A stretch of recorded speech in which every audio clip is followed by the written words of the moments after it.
84 લાખ યોની ભટક્યા પછી પરમાત્માએ આપણને શરીર આપ્યું, આ દેહ આપ્યો, ઉત્તમ કાયા આપી છે પરમાત્માએ, આ મોગામૂલો દેહ આપ્યો છે આપણને સૌને. ત્યારે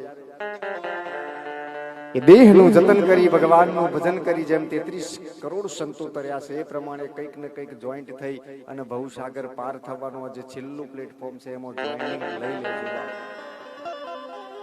એ 33 કરોડ સંતો જેની અંદર લાખો લોયણ, રૂપાદે, માલદે, ગંગા સતી, યુધિષ્ઠિર, હરિચંદ્ર રાજા, તારામતી થી લઈ અને કઈક મહાપુરુષો એ ભગવાનના ગુણગાન ગઈ અને ભવસાગર પાર થઈ ગયા છે. ત્યારે એ મહાપુરુષોએ પાઠની જે પરંપરા બતાવી, એ મહાપુરુષોએ જે પાઠની ધારા બતાવી, એ મહાપુરુષોએ ભજનની જે ધારા બતાવી, એની અંદર આ જે રચના કરવામાં આવી છે, રચનાની શરૂઆત ક્યાંથી થઈ છે? કોઈ ગામ, કોઈ જગ્યા, કોઈ ભૂમિ એવી નથી કે જ્યાં ભગવાન રામદેવજી મહારાજના પાઠના મંડાણ ના થતા હોય, પણ જ્યાં સુધી પાઠ સમજણમાં ના આવે ત્યાં સુધી આ માત્ર ઘીની જ્યોત દેખાશે. બરાબર સમજી લેજો.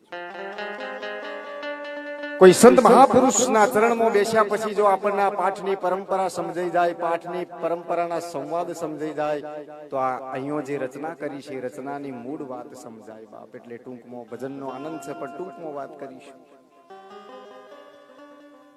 ભગવાન અલખધણીના પાઠની પરંપરાની ધારાની શરૂઆત ક્યાંથી થઈ? મૂળ પ્રશ્ન ઉપર લઈ જાય. કોઈ કંટારો નહીં આવતો ને ઘોઘાવાળામાં? એવું જ નહીં, કારણ કે 8-10 પ્રકારના ભગત છે.